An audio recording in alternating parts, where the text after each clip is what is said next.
চাহিদা 12 মাসই গরু চাহিদাটা বেশি থাকে। সবাই চায় আমি একটা বড় গরু কুরবানি দেই।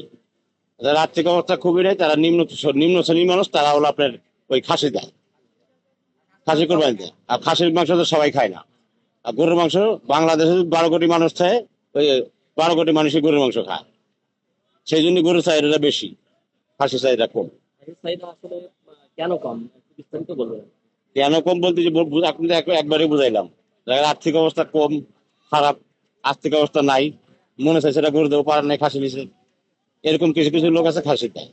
আর কিছু কিছু লোক আছে একদমই টোটালি গরু দেয় না, টোটালি খাসি দেয়। খাসির বাজার কেমন চলতেছে, মানে সর্বনিম্ন সর্বোচ্চ? সর্বনিম্ন এখন বর্তমান বাজারে যে ভাবে আছে, সর্বনিম্ন আপনার খাসি আছে হলো আপনার 1,000, সর্বশেষ আছে হলো আপনার 50,000, 60,000 খাসির দাম। এরকম রেটের মাল আমাকে এখন আছে বর্তমানে। আর মাল আগামীকালকে আসবে, আগামীকালকে এটা মাল দেখে আবার আবার বলে দেবো।